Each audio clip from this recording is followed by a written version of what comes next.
ರಾಜ್ಯ ರಾಜಕೀಯದಲ್ಲಿ ಸಿಟಿ ರವಿ ಪ್ರಕರಣ ದೊಡ್ಡ ಸದ್ದು ಮಾಡ್ತಾ ಇದೆ. ಕೊಲೆಗೆ ಸಂಚು ರೂಪಿಸಿದ್ರು ಅಂತ ಕೇಸರಿ ಕಲಿ ಅಬ್ಬರಿಸಿದ್ದಾರೆ. ಇದಕ್ಕೆ ದನಿಗೂಡಿಸಿರುವ ಜೋಶಿ ಫೇಕ್ ಎನ್ಕೌಂಟರ್ ಬಾಂಬ್ ಸ್ಫೋಟಿಸಿದ್ದಾರೆ. ಇದರ ನಡುವೆ ಗೃಹ ಇಲಾಖೆಯಲ್ಲಿ ಪ್ರಭಾವಿ ಸಚಿವರೊಬ್ಬರು ಕೈಯಾಡಿಸಿರುವ ಆರೋಪ ಸ್ಫೋಟವಾಗಿದೆ. ನನ್ನ ಕೊಲೆ ಮಾಡಲು ಸಂಚು, ಸಿಟಿ ರವಿ ಬೆಂಕಿ ಚೆಂಡು. ಕಾಂಗ್ರೆಸ್ ಬಿಜೆಪಿ ನಡುವೆ fake encounter war. City Ravi ವಿರುದ್ಧದ ಅಶ್ಲೀಲ ಪದ ಬಳಕೆ ಆರೋಪ ಪ್ರಕರಣ ದಿನಕ್ಕೊಂದು ತಿರುವು ಪಡ್ಕೊಳ್ತಾ ಇದೆ. ಬೆಳಗಾವಿಯಲ್ಲಿ ಸಿಟಿ ರವಿಯನ್ನ ಬಂಧಿಸಿ ಊರೆಲ್ಲ ಸುತ್ತಾಡಿಸಿದ್ದೇ ರಾಜಕೀಯ ಸಮರಕ್ಕೆ ಕಾರಣವಾಗಿದೆ. ಪೊಲೀಸರ ವಿರುದ್ಧ ಗರಂ ಆಗಿರುವ ಸಿಟಿ ರವಿ ನನ್ನ ಕೊಲೆ ಮಾಡೋದಕ್ಕೆ ಸಂಚು ರೂಪಿಸಿದ್ದೀರಾ ಅಂತ ಕಿಡಿಕಾರಿದ್ರು.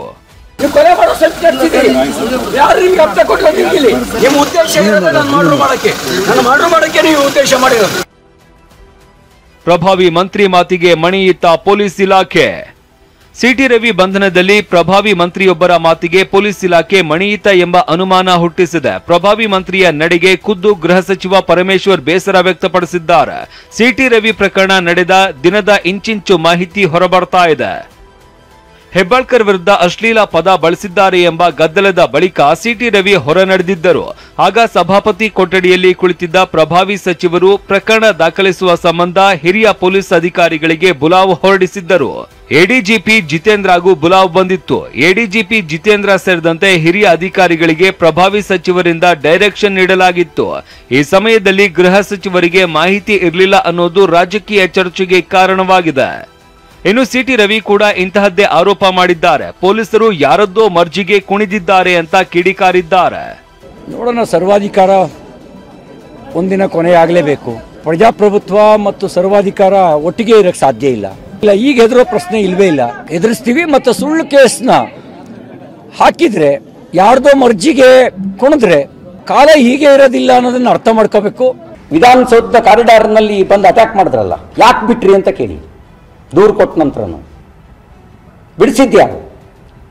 ಅವರಷ್ಟು ಪ್ರಭಾವಿಗಳ?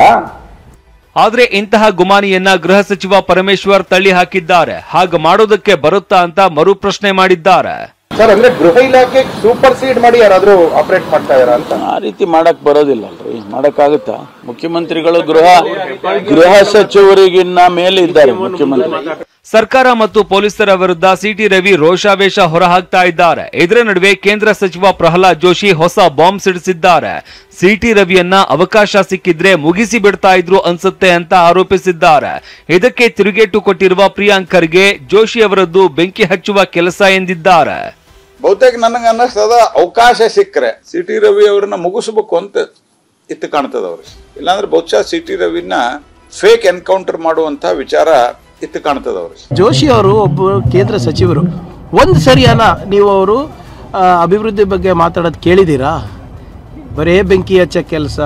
ಅಷ್ಟು ಸೀನಿಯರ್ ಆಗಿಬಿಟ್ಟು ಕೂಡ ಹೆಂಗ್ರಿ ಎನ್ಕೌಂಟರ್ ಆಗುತ್ತೆ? ಆಗಕ್ಕೆ ಸಾಧ್ಯನಾ? ಇದು ಯು ಪಿ ಬಿಹಾರ್ ಏನಪ್ಪ? ಕಲಾಪದಲ್ಲಿ ನೀಡಿದ ಹೇಳಿಕೆಯ ಬಗ್ಗೆ ನ್ಯಾಯಾಂಗ ತನಿಖೆ ಆಗಲಿ ಅಂತ ಪರಿಷತ್ ಸದಸ್ಯ ಸಿಟಿ ರವಿ ಆಗ್ರಹಿಸಿದ್ದಾರೆ. ಇದಕ್ಕೆ ಸಿಎಂ ಸಿದ್ದರಾಮಯ್ಯ ತಿರುಗೇಟು ಕೊಟ್ಟಿದ್ದಾರೆ. ನನ್ನ ಮೇಲೆ ದೌರ್ಜನ್ಯ ಆಗಿದೆ, ಮಾನವ ಹಕ್ಕಿನ ಉಲ್ಲಂಘನೆ ಆಗಿದೆ. ಇವರೆಲ್ಲರ ಕಾಲ್ ರೆಕಾರ್ಡನ್ನು ಪರಿಶೀಲನೆ ಮಾಡಬೇಕು. ನ್ಯಾಯಾಂಗ ತನಿಖೆ ಆಗಬೇಕು. ನ್ಯಾಯಾಂಗ ತನಿಖೆಯಾಗಿ ಯಾರ ಜೊತೆ ಇವರು ಮಾತಾಡ್ತಿದ್ರು? ಮುಖ್ಯಮಂತ್ರಿಗಳು ಡೈರೆಕ್ಷನ್ ಕೊಡ್ತಿದ್ರು, ಉಪಮುಖ್ಯಮಂತ್ರಿಗಳು ಡೈರೆಕ್ಷನ್ ಕೊಡ್ತಿದ್ರು, ಸ್ವತಃ ಸಚಿವೆ ಶ್ರೀಮತಿ ಲಕ್ಷ್ಮೀ ಹೆಬ್ಬಾಳ್ಕರ್ ಅವರು ಡೈರೆಕ್ಷನ್ ಕೊಡ್ತಿದ್ರು. ಈಗ ಇನ್ವೆಸ್ಟಿಗೇಷನ್ ಮಾಡ್ತಾ ಇದ್ರು. ಕ್ರಿಮಿನಲ್ ಅಫೆನ್ಸ್ ಅವರು ಜುಡಿಷಿಯಲ್ ಎಂಕ್ವೈರಿ ಮಾಡಬೇಕು ಅಂತ ಯಾಕೆ ಕೇಳ್ತಾ ಇದ್ದಾರೆ? ಅಲ್ಲಿ ವಿಡಿಯೋ ಆಡಿಯೋ ಕ್ಲಿಪ್ಪಿಂಗ್ಸ್ ಎಲ್ಲ ಅವರು ಅವಾಚ್ಯ ಶಬ್ದ ಬಳಸಿದ್ರು ಅಂತಕ್ಕಂಥದ್ದು ಇದೆ. ಬಿಜೆಪಿ ಎಂಎಲ್ಸಿ ಸಿಟಿ ರವಿ ಬಂಧನದ ಬಳಿಕ ಪೊಲೀಸರು ಊರೂರು ಸುತ್ತಿದ್ದು ಯಾಕೆ ಅನ್ನೋ ಪ್ರಶ್ನೆ ಎಲ್ಲರನ್ನ ಕಾಡ್ತಾ ಇದೆ. ಬಿಜೆಪಿ ನಾಯಕರು ಫೇಕ್ ಎನ್ಕೌಂಟರ್ ಬಾಂಬ್ ಸಿಡಿಸಿದ್ದು ಕಂಪನ ಎಬ್ಬಿಸಿದೆ. ಇದರ ನಡುವೆ ಪ್ರಭಾವಿ ಸಚಿವರು ಪ್ರಕರಣದಲ್ಲಿ ಕೈ ಆಡಿಸಿದ್ರ ಅನ್ನೋ ಅನುಮಾನ ಮತ್ತೊಂದು ಟ್ವಿಸ್ಟ್ ಕೊಟ್ಟಿದೆ. Bureau report, TV9.